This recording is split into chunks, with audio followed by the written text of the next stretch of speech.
Bismillahirrahmanirrahim. Bismillah wa bihamdih.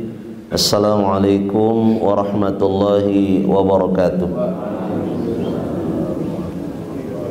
Alhamdulillahi wahdah, alladzi bi ni'matihi tatimmus shalihat. La ilaha illallah qabla kulli syai', la ilaha illallah ba'da kulli syai', la ilaha illallah yabqa wa yabna kulla syai'.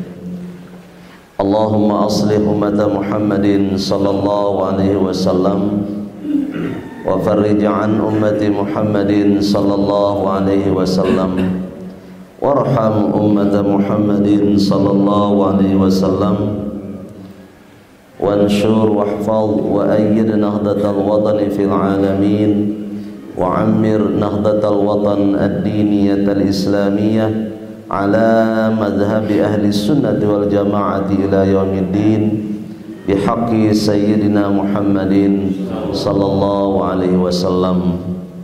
Amma ba'du.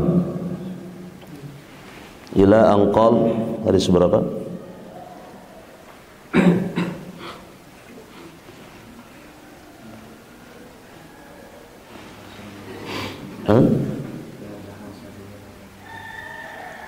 Belum itu?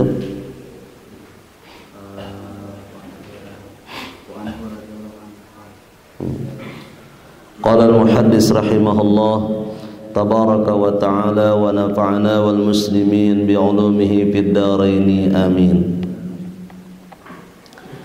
Wa an Anas radhiyallahu anin nabi sallallahu alaihi wasallam qala,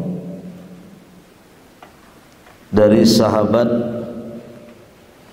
Sayyidina Anas radhiyallahu ta'ala dari baginda Nabi sallallahu alaihi wasallam, beliau bersabda, la yu'minu ahadukum hatta yuhibba li akhihi ma yuhibbu li nafsihi, muttafaqun alaih. Baginda Nabi sallallahu alaihi wasallam bersabda, la yu'minu ahadukum, tidak sempurna keimanan kalian, hatta yuhibba li akhihi, sehingga engkau mencintai saudara kalian sendiri, ma yuhibbu li nafsi, sebagaimana engkau mencintai diri kalian, kata Nabi. Inilah mendasarnya ajaran Islam, Bapak Ibu, dalam rangka menjaga hubungan kemanusiaan. Itu sebabnya tiang sering menyampaikan kepada pelunggu bahwa Islam itu bukan hanya mengajarkan kepada kita untuk bagaimana kita menjaga hubungan baik kita dengan Allah, tetapi Islam juga mengajarkan kepada kita agar kita juga selalu berusaha menjaga hubungan baik kita dengan sesama manusia. Bahkan berdasarkan penjelasan hadis ini dan beberapa hadis yang lain, menjadi ukuran kesempurnaan iman kemampuan kita menjaga hubungan baik dengan sesama.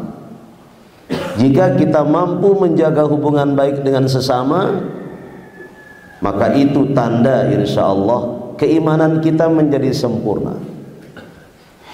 Tapi kalau hubungan dengan sesama selalu terganggu, naudzubillah, kalau hubungan dengan sesama manusia, sesama hamba Allah yang beriman selalu ada masalah, dalam arti kata menunjukkan hal-hal yang tidak baik, naudzubillah, itu pertanda tidak sempurnanya keimanan orang yang bersangkutan. Lalu seperti apa konkretnya Bapak Ibu? kita mencintai saudara kita sama seperti kita mencintai diri kita sendiri. Konkretnya seperti apa? Salah satu makna daripada hadis ini, Bapak Ibu yang tiang hormati, adalah bagaimana kita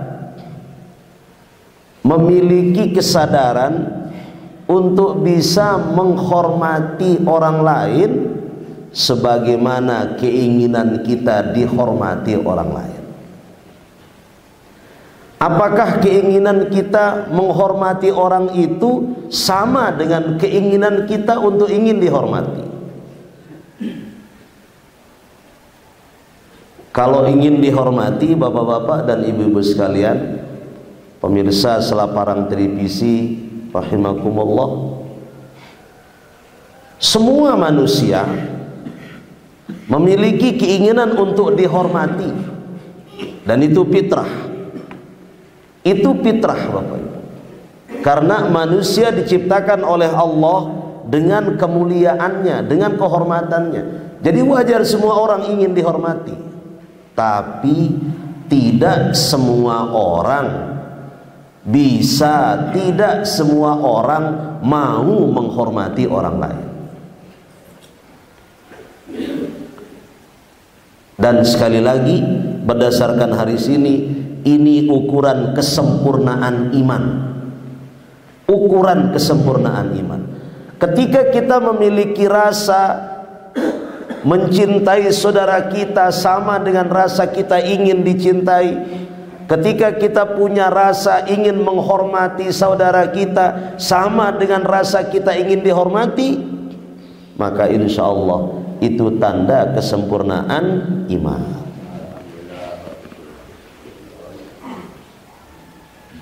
Lalu kemudian dalam penerapan kita bersosial, dalam penerapan kita berinteraksi, lalu dalam penerapan kita bermasyarakat, jangan hanya kita yang mau didengar, tapi kita juga harus mau mendengar. Dengarkan pendapat orang sebagaimana kita ingin didengar. Terima pendapat orang kalau memang pendapat itu baik, kalau memang pendapat itu konstruktif, sebagaimana kita ingin diterima pendapatnya orang lain. Jadi Islam itu, Bapak Ibu, saudara-saudaraku sekalian dimanapun pelunggu berada, sangat tidak membenarkan yang namanya egosentris.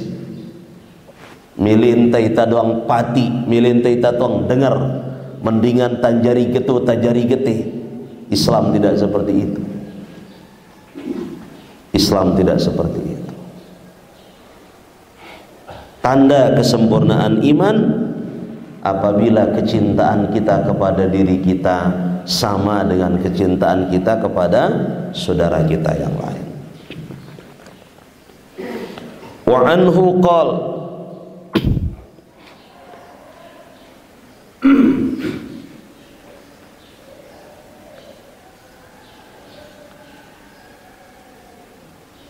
wa an Abi Hurairah radhiyallahu an anna Rasulullah sallallahu alaihi wasallam qala haqqul muslimi 'alal muslimi khamsun. Dari sahabat Abu Hurairah radhiyallahu taala anna Rasulullah sallallahu alaihi wasallam, sesungguhnya Rasulullah sallallahu alaihi wasallam bersabda, haqqul muslimi 'alal muslimi khamsun. Hak orang Islam kepada orang Islam yang lain itu ada 5. Dalam wafi riwayatin li Muslim, haqqul muslimi 'alal muslimi sittun.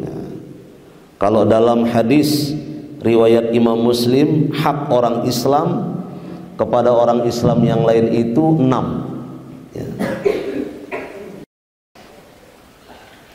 Mana dia 5 hak orang Islam yang satu kepada orang Islam yang lain? Yang pertama, raddus salam. Raddus salam artinya menjawab salam. Ada juga riwayat yang lain yang menyatakan raddut tahiyah, ya, jadi sama, ya. Raddut tahiyah atau raddus salam, menjawab salam. Kita bertemu dengan saudara kita yang lain, lalu kemudian dia mengucapkan salam kepada kita, Assalamualaikum. Maka kita yang diberikan ucapan salam wajib hukumnya menjawab. Mengucapkan salam itu hukumnya sunat, tapi menjawab salam hukumnya wajib. Hukumnya wajib. Kalau kita bertemu di jalan, batur bareng tahdait ngucap salam lahita, ita ingucapangna salam wajib hukum ta berjawab. Wajib hukum ta berjawab. Dan ini juga bagian dari adab, Bapak Ibu. Bagian dari adab dan salah satu cara kita untuk menunjukkan kasih sayang kepada sesama. Nah, cuman persoalannya Bapak Ibu, di tengah-tengah pergaulan kita bermasyarakat ini sepertinya apa ya gitu ya, berat atau gimana Bapak Ibu? Padahal saling mengucapkan salam kalau kita bertemu itu kan sederhana sekali. Assalamualaikum, waalaikumsalam, kan sederhana. Lagu, kalau ada orang yang mau mengamalkan itu malah kok jadi menimbulkan kesan yang kurang gitu. Itu mungkin yang menyebabkan kecintaan kita itu sulit tumbuh, karena tradisi baik, tradisi mulia yang diajarkan oleh baginda Nabi, di mana tradisi mulia itu adalah salah satu cara kita menumbuhkan kasih sayang di dalam hati kepada sesama, itu sepertinya kok berat sekali bisa kita laksanakan. Kecuali kepada orang-orang tertentu. Orang-orang tertentu artinya ya kalau pelungguh ketemu ustaz, kalau pelungguh ketemu tuan guru baru gitu. Kalau ketemu ustaz, ketemu tuan guru baru, Assalamualaikum. Mobil dabe salamin pe kadang-kadang dari idal dalam kan. Nah, nih kadang-kadang gimana itu. Ya bagus juga, itu namanya mentakzim orang berilmu. Tapi kan tidak hanya kepada orang berilmu, katakan ini diajarkan oleh Nabi kepada sesama, kepada semua umat Islam. Ketika kita suka saling mengucapkan salam, lalu yang kita berikan ucapan salam menjawab, maka itu nanti akan menumbuhkan cinta kasih di hati kita kepada sesama. Maka cobalah Bapak Ibu kita tumbuhkan ini ya. Walaupun mungkin ini perlu keberanian ya, karena ada saudara kita kalau di tempat kita ini yang seperti itu malah kok mendapat apa ya, ya kita coba tak pada belajar. Assalamualaikum, waalaikumsalam, ketemu. Tidak hanya ketika kita hadir di majelis, tidak hanya ketika kita hadir di majelis. Kalau kita hadir di majelis, nah yang ingat ajaran yang disampaikan oleh pahlawan nasional kita Al-Maghfurullah Maulana Syekh ketika mengaji di ma'had dulu. Kalau kita datang di satu majelis seperti ini, ada pelungguh yang terlambat datang umpama, lebih baik kita datang sampai di majelis itu ndak usah ngucapin salam, lebih baik. Kenapa? Karena kalau kita mengucapkan salam datang di majelis akan mengganggu konsentrasi jamaah. Ya pengendikal maqullah dulu. Ya kalau kita terlambat datang, ya datang sudah, silahkan cari tempat duduk. Mana yang masih longgar, mana yang masih kosong. Jadi tidak usah kita kayak orang tegap gerak. Assalamualaikum warahmatullahi wabarakatuh. Lah, kita bikin nyadang konsentrasin batur. Datang, pengajian sedang berlangsung, langsung aja ikut bergabung. Itu adab Bapak Ibu. Ini juga bagian dari adab yang diajarkan. Nah itu raddus salam, menjawab salam, saling memberi ucapan salam dan menjawab salam adalah hak, dan di mana ajaran ini sekali lagi untuk menumbuhkan kasih sayang di antara sesama. Pakai jawaban assalamualaikum dengan nyempit salam, samping salam pun kita nak sebenarnya apa ke jawaban assalamualaikum mun dengan ngena assalamualaikum jawabanna waalaikumsalam. Ya. Assalamualaikum warahmatullah, jawabanna waalaikumsalam warahmatullah. Mun dengan bersalam ngena assalamualaikum warahmatullahi wabarakatuh, maka jawabanna waalaikumsalam warahmatullahi wabarakatuh. Jadi bagaimana orang menyampaikan salam kepada kita, maka seperti itulah kita jawab, seperti itu. Jangan orang mengucapkan salam assalamualaikum warahmatullah, lalu kemudian kita menjawabnya waalaikumsalam doang, tidak sampai warahmatullah, berarti masih berotang. Nah, kurang nih tapi jawab. Jadi apa jak nuka batur ingucapang salam lohita, maka seperti itu kita menjawab. Nah kemudian yang kedua, orang yang menitip salam. Nah, ini doang. Nah, lah bega mau nek tahu hadir di ida pesampeang salam tah. Nah, kata orang yang menitip salam, maka pelungguh yang diberikan titipan salam wajib menyampaikan kepada orang yang dituju minimal. Nah, minimal pelungguh menyampaikan titipan salam itu seperti bunyi yang dititip, dalam arti kata pesampeang salam talohida, ya bademen pehadaid bareng dengan ianeng dan nitip salam, ya cukup pengena lah salam dah dikulo hepe minimal. Lagu mun namele mun pemele berumbuk beli pahala kanggo na rumbuk, kanggo perumbuk yang kena salam dalu hepe dengan ucapan assalamualaikum warahmatullahi wabarakatuh. Nah munang itu cara nyampe yang salam berarti berumbuk beli pahala PP nyampe yang salam. No. Lagu mun ya pe ucapang salam, ya mau aja pe pahala lagu kurangan. Nah, kurangan. Mun sekedar pengena nyampe yang salam dalu hepe dapat pahala, cuman pahalanya enggak sempurna. Lagu mun pemilihmu pahala sempurna, ku nyampe yang salam dalu hepe dengan ucapan assalamualaikum warahmatullahi wabarakatuh. Tapi kalau orang yang nitip salam mengatakan salam taloh bapak pengki atau salam taloh hidah dengan ucapan assalamualaikum warahmatullahi wabarakatuh, dengan itolan dengan intitipin salam, ini juga wajib menyampaikan dengan redaksi itu.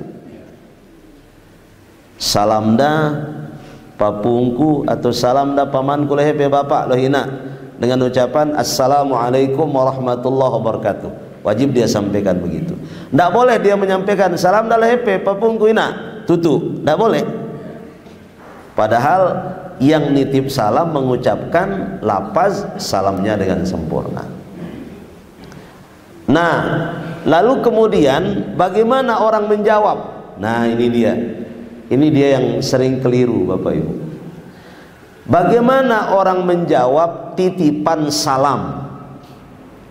Kalau orang yang menitip salam itu laki-laki, kemudian yang menyampaikannya laki-laki,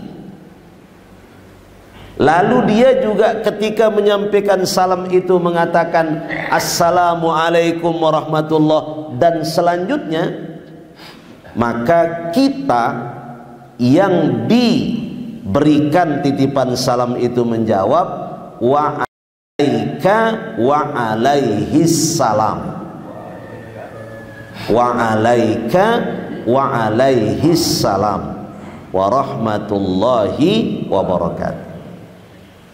Kalau yang nitip salam laki-laki, kalau yang menyampaikan salam laki-laki dan dia mengucapkan salam.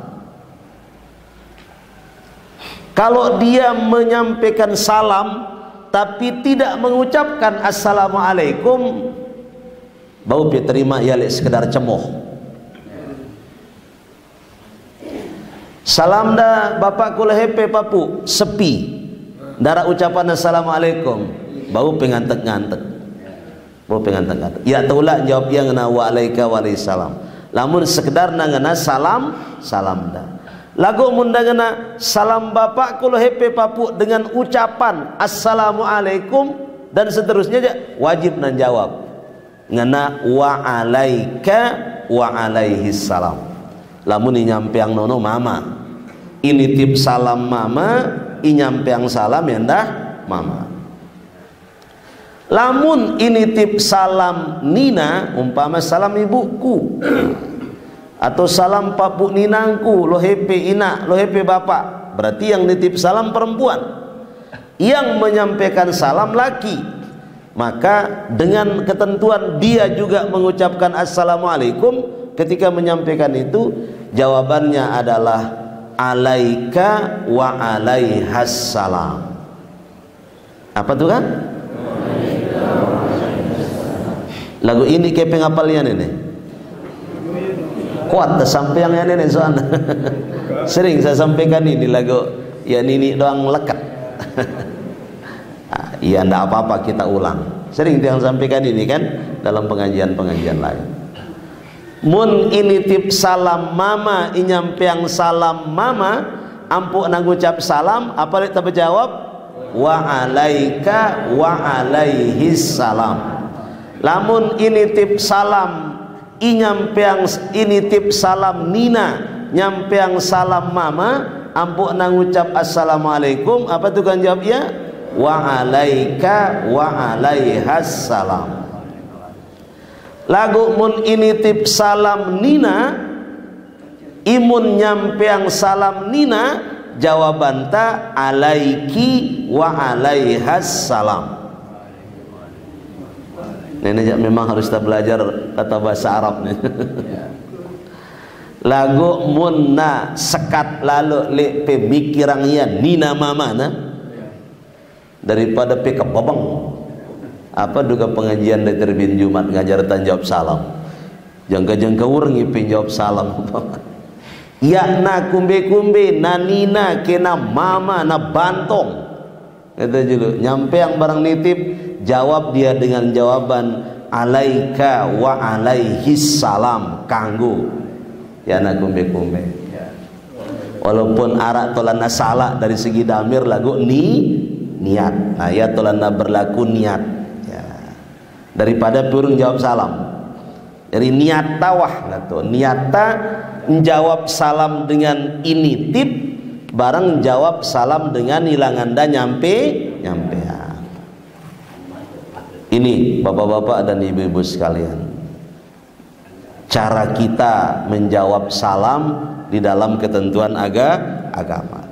Jadi saling mengucapkan salam itu Bapak Ibu adalah cara kita untuk menumbuhkan kasih sayang di antara sesama. Berikutnya Bapak Ibu wa'iyadatul marid ya. Iyadatul marid artinya suka menjenguk saudara kita yang lain kalau dia sakit. ada keluarga, ada jamaah yang dalam keadaan sakit, dalam keadaan kurang sehat, kita jenguk.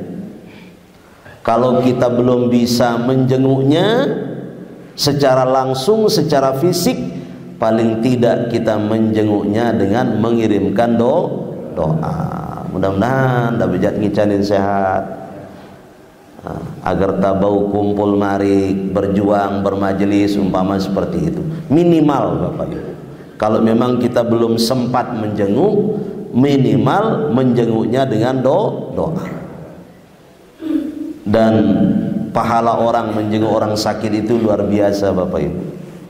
Dalam satu riwayat dijelaskan, barang siapa yang menjenguk saudaranya yang dalam keadaan sakit, dan ketika dia menjenguk itu dia betul-betul memiliki kecintaan karena Allah kepada saudaranya, dorongan dia menjenguk itu karena cinta semata-mata karena Allah, angkunta saling kangen bareng sama ton jari, maka di sisi Allah akan memberikannya pahala sebagaimana orang melakukan salat sunat 1000 rakaat. Siapa Bapak Ibu yang mampu melakukan salat sunat 1000 rakaat? Tidak ada. Tapi dengan menjenguk keluarga kita yang dalam keadaan sakit, yang dasar menjenguk itu cinta kasih semata-mata karena Allah, maka Allah memberikan kita kelebihan seperti itu. Kemudian yang ketiga, wattiba'ul janaiz. Ya. Wattiba'ul janaiz artinya mengikuti penyelesaian jenazah. Ya, kalau memandikan, mengkafani mungkin cukup dikipayahkan oleh beberapa orang, tetapi mensolatkan, mengantarkan ke kubur Bapak Ibu adalah satu perbuatan yang sangat dianjurkan. Bahkan ini kewajiban, walaupun bersifat kipayah. Walaupun bersifat kipayah. Jadi pelunggu sami jangan melihat kalau mensolatkan jenazah itu hukumnya kipayah, lalu kemudian kita cukupkan dengan beberapa orang. Jangan pelungguh memahami kalau mengantarkan ke kubur itu adalah kipayah, lalu kemudian cukup dilakukan oleh keluarga dekat saja. Jangan. Mensolatkan saudara kita yang meninggal dengan jumlah yang banyak, apalagi kalau yang mensolatkan itu lebih dari 40 orang, maka itu bisa menjadi syafaat bagi jenazah di dalam kubur. Maka manfaatnya itu yang kita lihat Bapak Ibu, manfaatnya itu. Betul, sholat jenazah itu bisa dilakukan oleh 2-3 orang, tapi kalau hanya dilakukan oleh 2-3 orang kan tidak bermanfaat kepada jenazah, tidak bisa memberi syafaat. Maka bantu saudara kita, syafaat saudara kita dengan kita banyak-banyak mensolatkan jenazahnya.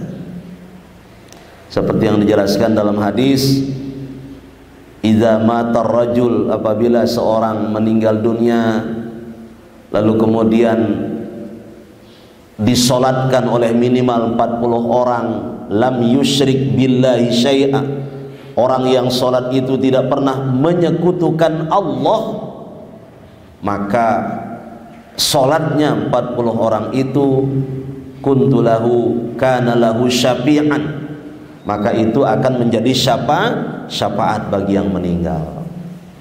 Ya Pak Munara, keluarga anta, masyarakat dan gubuk ninggal, sila inama semeton jarin tiang tak pada saling kangen dengan cara membantu mereka melalui sholat jenazah. Kemudian kita sama-sama mengantarkan ke kubur. Yang kedua Bapak Ibu, mati itu kita ini hanya menunggu giliran. Semua kita akan mati Bapak Ibu.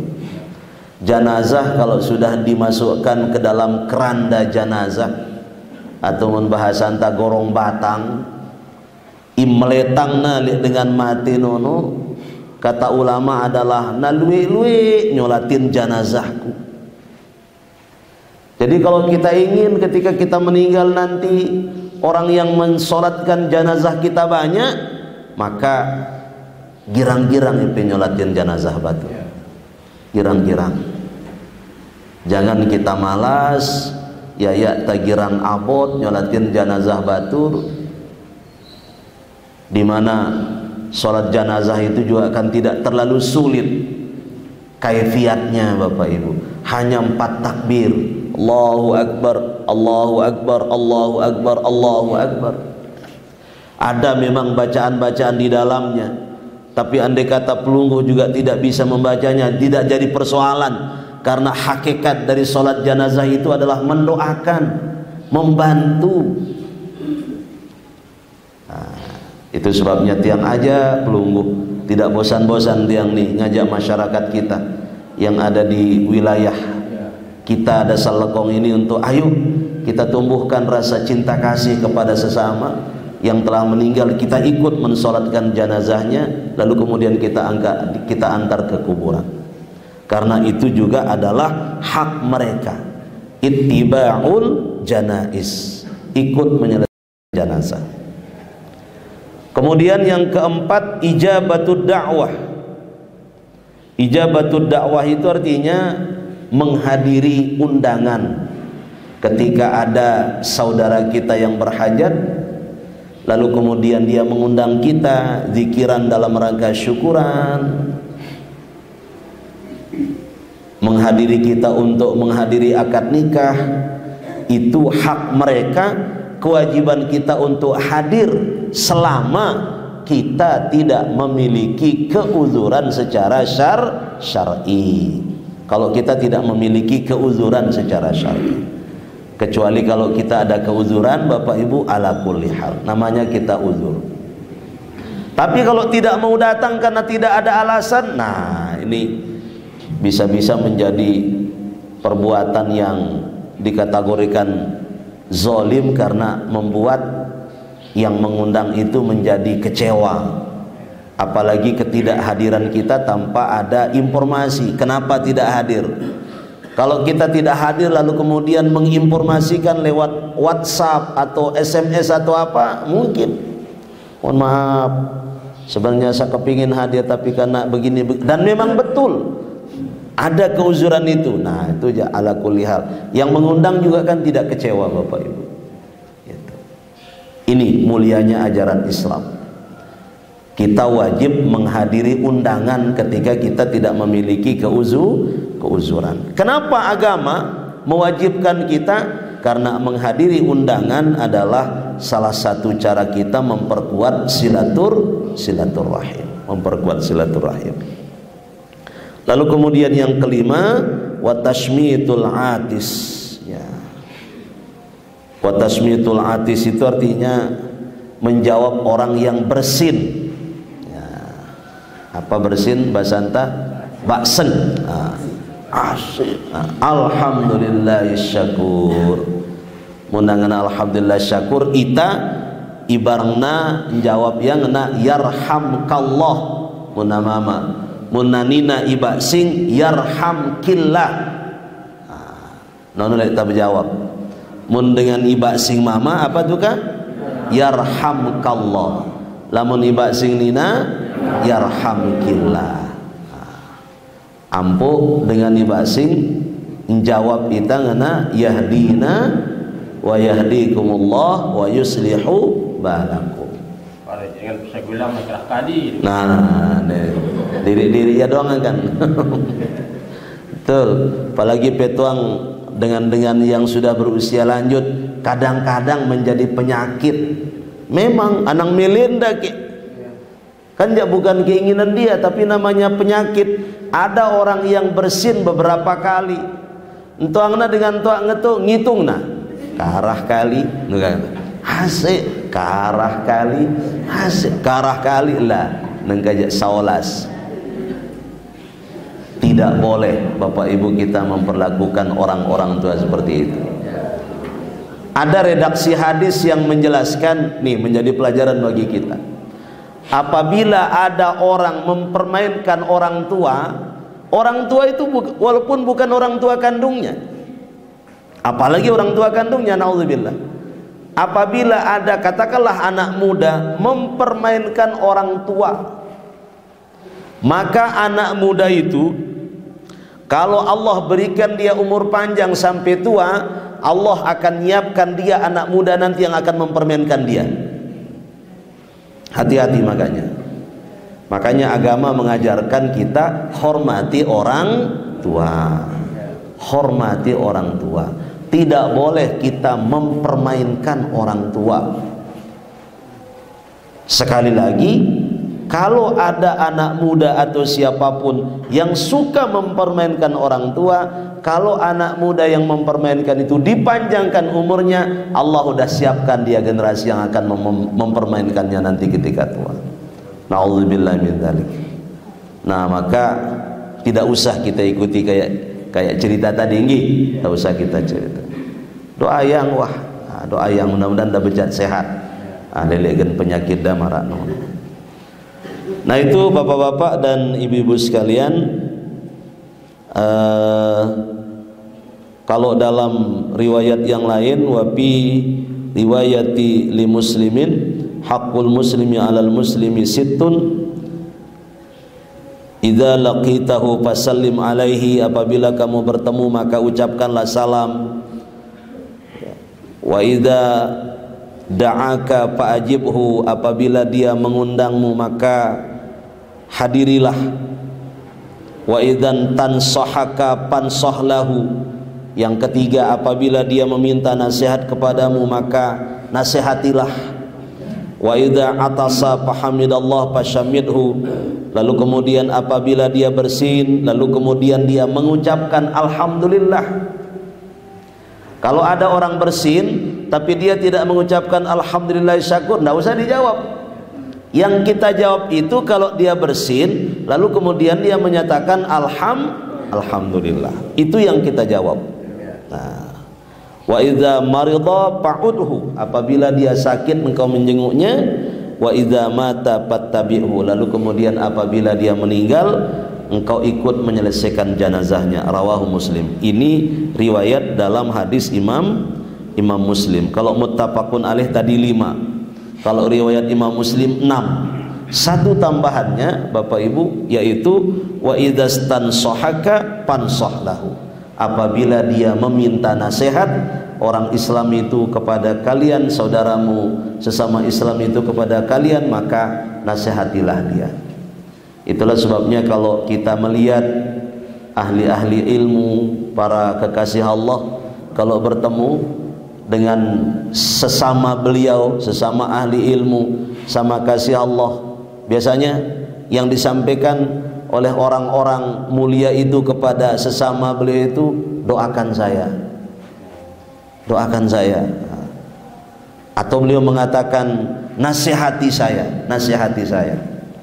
Karena bernasihat itu Bapak Ibu adalah tanda kita saling mencintai. Man ahabbaka nasohaka, kata Nabi.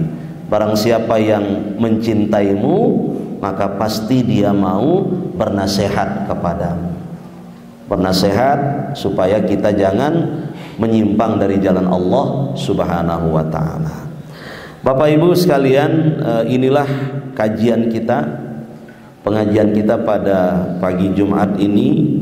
Dan Jumat ini Jumat yang penuh barokah, karena Jumat ini adalah Jumat terakhir di tahun 1443 Hijriah. Insyaallah nanti malam kita akan memasuki 1 Muharram 1444 Hijriah. Nah, karena itu saya mengajak anak-anakku semua, santri pondok pesantren dan juga jamaah yang memiliki kesempatan, insyaallah nanti malam kita akan berkumpul di sini untuk melakukan zikir dan doa yang kita awali dengan pembacaan doa akhir tahun dan awal tahun sebagaimana tradisi kita biasa, menyambut pergantian tahun baru Hijriah Muharram 1444 Hijriah. Kalau pelunggu sekali lagi tidak ada uzur, tidak ada halangan, sila tiang iring bermajelis nanti malam di sini. Kecuali jamaah muslimat yang malam Sabtu, pelunggu tetap berhizib di tempat yang punya giliran nanti malam. Nah, pelunggu yang tidak menjadi anggota jamaah muslimat malam Sabtu, sila tiang iring bersama-sama bermajelis di tempat ini untuk berzikir dan berdoa. Mudah-mudahan Allah Subhanahu wa taala memberi kita kekuatan iman, memberikan kita kesempurnaan keislaman beserta anak cucu keturunan kita, dan mudah-mudahan keadaan kita di tahun 1444 Hijriah yang akan datang lebih aman, lebih tertib, lebih baik ketimbang tahun 1443 yang akan kita lalui insyaallah mulai nanti malam. Dan semua hajat dan cita-cita perjuangan kita di tahun 1444 dan tahun-tahun berikutnya mudah-mudahan dimudahkan, disampaikan, diridai dan diberkahi oleh Allah Subhanahu wa taala. Ala hadhihi niyyah wa ala kulli niyatin salihah wa ila hadratin nabi al-fatihah. Bismillahirrahmanirrahim. Siratal ladzina an'amta. Demikian dan terima kasih. Wallahu muwaffiq ila sabilir rasyad. Assalamualaikum warahmatullahi wabarakatuh.